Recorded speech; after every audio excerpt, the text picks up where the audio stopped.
Hindu succession act 6A class ಪ್ರಕಾರ ಒಡವೆಗಳು ಮತ್ತು ವಸ್ತ್ರಗಳು, ಬೆಲೆ ಬಾಳುವಂತಹ ವಸ್ತ್ರಗಳು ಅಥವಾ ವಾಹನಗಳು, ಹೀಗೆ ಗಂಡನ ಆಸ್ತಿಯಲ್ಲಿ ಹೆಂಡತಿಗೆ ಖಂಡಿತವಾಗಿಯೂ ಹಕ್ಕು.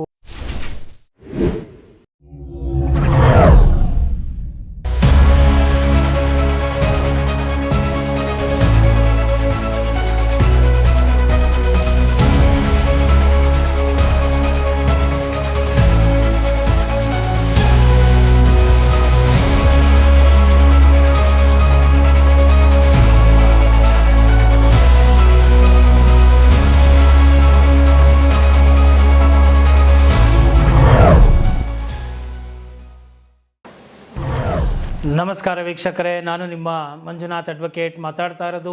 ಕಳೆದ 4 ವರ್ಷಗಳಿಂದ ಸರಿಸುಮಾರು 560ಕ್ಕೂ ಹೆಚ್ಚು ವಿಡಿಯೋಗಳನ್ನು ಕಾನೂನಿಗೆ ಸಂಬಂಧಪಟ್ಟಂತೆ ಹಾಗೂ ಇನ್ನಿತರ ವಿಚಾರಗಳಿಗೆ ಸಂಬಂಧಪಟ್ಟಂತೆ ಸಾರ್ವಜನಿಕರಲ್ಲಿ ಜಾಗೃತಿ, ಅರಿವು, ತಿಳುವಳಿಕೆ ಮೂಡಿಸುವ ಸಲುವಾಗಿ ಮಾಹಿತಿಗಳನ್ನ ನೀಡ್ತಾ ಬರ್ತಾ ಇದ್ದೇನೆ.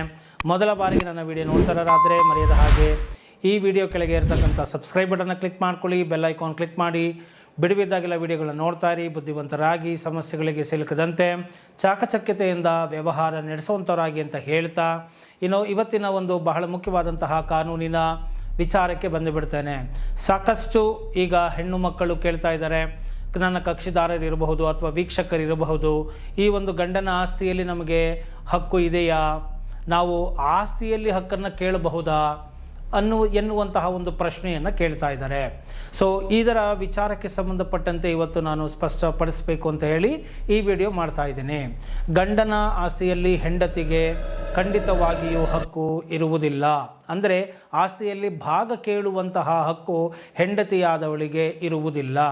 ಗಂಡ ಬದುಕಿರುವ ತನಕ ಗಂಡನಿಂದ ಆಕೆಗೆ ಏನಾದರೂ ತೊಂದರೆ ಆಗಿದ್ದೇ ಆದಲ್ಲಿ ಆಗ ಆಕೆಯ ಜೀವನಾಂಶಕ್ಕೆ ಬೇಕಾದಂತಹ ಮೂಲಭೂತ ಅತ್ಯವಶ್ಯಕತೆಗಳನ್ನು ಈಡೇರಿಸಿಕೊಳ್ಳಲು ಬೇಕಾದಂತಹ ಜೀವನಾಂಶವನ್ನು ಆಕೆಯು ಪಡೆಯಲು ಅರ್ಹಳಾಗಿರುತ್ತಾಳೆಯೇ ಹೊರತು ಗಂಡನ ಆಸ್ತಿಯಲ್ಲಿ ಭಾಗವನ್ನು ಕೇಳಲು ಆಕೆಗೆ ಅಧಿಕಾರ ಇರುವುದಿಲ್ಲ ಎಂಬುವಂತಹ ವಿಚಾರವನ್ನು ಇಲ್ಲಿ ನಿಮಗೆ ಸ್ಪಷ್ಟವಾಗಿ ಹೇಳ್ತಾ ಇದ್ದೇನೆ.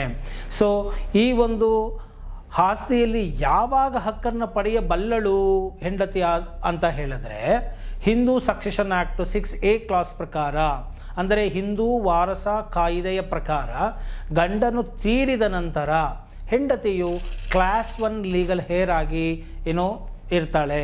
ಆದ್ದರಿಂದ ಗಂಡನ ಆಸ್ತಿಯಲ್ಲಿ ಆಗ ಆಕೆಯು ಆಸ್ತಿಯನ್ನು ಕೇಳಬಲ್ಲಳೆ ಹೊರತು, ಹಕ್ಕು ಇರುತ್ತದೆಯೇ ಹೊರತು ಗಂಡನು ಇರುವಾಗ ಆತನ ಸ್ವಯಾರ್ಜಿತ ಆಸ್ತಿಯ ಮೇಲೆ ಯಾವುದೇ ತರಹದ ಒಂದು ನಿಯಂತ್ರಣ ಆಗಲಿ ಅಥವಾ ಅದರ ಮೇಲೆ ಹಕ್ಕಾಗಲಿ ಹಿತಾಸಕ್ತಿಯಾಗಲಿ ಹೆಂಡತಿಗೆ ಇರುವುದಿಲ್ಲ ಎಂಬುವಂತಹ ಮಾಹಿತಿಯನ್ನು ಇಲ್ಲಿ ಹೇಳ್ತಾ ಇದ್ದೇನೆ.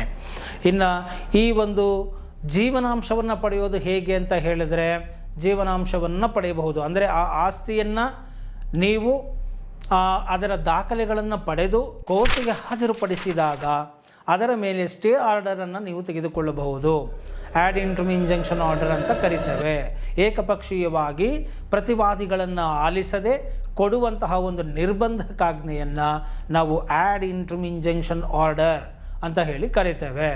ಅಥವಾ ಟೆಂಪರವರಿ ಇಂಜಂಕ್ಷನ್ ಆರ್ಡರ್ ಅಂದರೆ ಗಂಡನ ಹೆಸರಿನಲ್ಲಿ ಇಂತಹ ಆಸ್ತಿಗಳು, ಸ್ವತ್ತುಗಳು ಇದೆ, ಇಂತಿಂತಹ ಕಡೆ ದಾಖಲೆಗಳಿದ್ದಾವೆ ಅಂತ ಹೇಳಿ ಆ ಆಸ್ತಿಗಳ ಒಂದು ಫೋಟೋಗಳನ್ನು ಮತ್ತು ಅದಕ್ಕೆ ಸಂಬಂಧಪಟ್ಟಂತಹ ಜ್ಯೂರಿಸ್ಡಿಕ್ಷನ್ ವ್ಯಾಪ್ತಿಯಲ್ಲಿರುವಂತಹ ಸಬ್ ರಿಜಿಸ್ಟ್ರೇಷನ್ ಆಫೀಸ್ಗಳಲ್ಲಿ ಸಿಗುವಂತಹ ದಾಖಲೆಗಳನ್ನು ನ್ಯಾಯಾಲಯಕ್ಕೆ ಹಾಜರುಪಡಿಸಿ ಅಲ್ಲಿ ನೀವು ಕೇಳಿದಾಗ, ಅಂದರೆ ನನ್ನ ಗಂಡ 1 ಕೋಟಿ ಬೆಲೆ ಬಾಳುವಂತಹ ಆಸ್ತಿ ಇದೆ ಆತನಲ್ಲಿ, ಅದನ್ನು ನೀವು ಮಾರಾಟ ಮಾಡದಂತೆ ನೀವು ನನಗೆ ನಿರ್ಬಂಧಕಾಜ್ಞೆಯನ್ನು ಕೊಡಿ ಅಂತ ಕೇಳಿ, ಅದು ಸ್ಥಿರಾಸ್ತಿ ಆಗಿದ್ದೇ ಆದಲ್ಲಿ. ಇನ್ನು ಚರಾಸ್ತಿ ಅಂತ ನಾವು ಕರೆದರೆ ಚಿನ್ನ, ಒಡವೆಗಳು ಮತ್ತು ವಸ್ತ್ರಗಳು, ಬೆಲೆ ಬಾಳುವಂತಹ ವಸ್ತ್ರಗಳು ಅಥವಾ ವಾಹನಗಳು, ಹೀಗೆ ಮೂವಬಲ್ ಅಸೆಟ್ಸ್ ಅಂತ ನಾವು ಕರಿತೇವೆ. ಚರಾಸ್ತಿ ಮತ್ತು ಸ್ಥಿರಾಸ್ತಿ, ಇಮ್ಮೂವಬಲ್ ಆ್ಯಂಡ್ ಮೂವಬಲ್ ಅಸೆಟ್ಸ್ ಅಂತ ಹೇಳಿ ನಾವು ಕರಿತೇವೆ. ಈ ಎಲ್ಲವನ್ನು ಕೂಡ ನೀವು ಹಾಕಿ ಇಷ್ಟು ಒಟ್ಟಾರೆ ನನ್ನ ಗಂಡನ ಆಸ್ತಿಯ ಮೌಲ್ಯ ಇಷ್ಟಿದೆ. ಸೊ ಇದಕ್ಕೆ ಸಂಬಂಧಪಟ್ಟಂತೆ ನನಗೆ ಜೀವನಾಂಶದ ಮುಖಾಂತರ ನನಗೆ ಇಷ್ಟು ಪರ್ಸೆಂಟ್ ನನಗೆ ಕೊಡಿಸಿಕೊಡಿ, ಪರ್ಮನೆಂಟ್ ಆಲಿಮೋನಿ ಅಥವಾ ಶಾಶ್ವತ ಪರಿಹಾರ ಅಂತ ಹೇಳಿ ಕರಿತೇವೆ.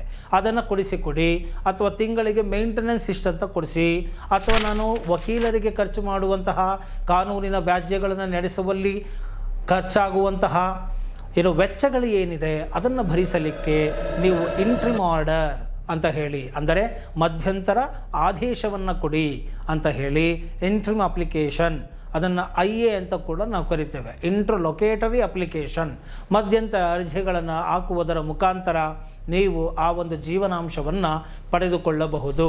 ಜೀವನಾಂಶವನ್ನು, ಈ ಒಂದು ಆಸ್ತಿಯನ್ನು ನೀವು ನ್ಯಾಯಾಲಯಕ್ಕೆ ಹಾಜರುಪಡಿಸಿ ಅದಕ್ಕೆ ಪ್ರತಿಬಂಧಕಾಜ್ಞೆ ಅಥವಾ ನಿರ್ಬಂಧಕಾಜ್ಞೆಯನ್ನು ನೀವು ತೆಗೆದುಕೊಳ್ಳುವುದರ ಮುಖಾಂತರ ನೀವು ಪರೋಕ್ಷವಾಗಿ ನೀವು ಅದರ ಮೇಲೆ ನಿಯಂತ್ರಣವನ್ನು ಹೇರಬಹುದೇ ಹೊರತು ನೇರವಾಗಿ ನನ್ನ ಗಂಡನ ಆಸ್ತಿಯಲ್ಲಿ ಭಾಗ ಕೊಡಿ ನನಗೆ ಅಂತ ಹೇಳಿ ನೀವು ಭಾಗಕ್ಕೆ ಅರ್ಹರಾಗಿರುವುದಿಲ್ಲ ಎಂಬುವಂತಹ ವಿಚಾರವನ್ನು ಇಲ್ಲಿ ನಿಮಗೆ ಸ್ಪಷ್ಟವಾಗಿ ಹೇಳ್ತಾ ಇದ್ದೇನೆ. ಈ ವಿಡಿಯೋ ನಿಮಗೆ ಇಷ್ಟ ಆಗಿದ್ದೆ ಆದಲ್ಲಿ ಮರೆಯದ ಹಾಗೆ ಲೈಕ್ ಕೊಡಿ ಹಾಗೂ ಇತರರಿಗೂ ಕೂಡ ಶೇರ್ ಮಾಡಿ. ಜೈ ಹಿಂದ್, ಜೈ ಕರ್ನಾಟಕ ಮಾತೆ.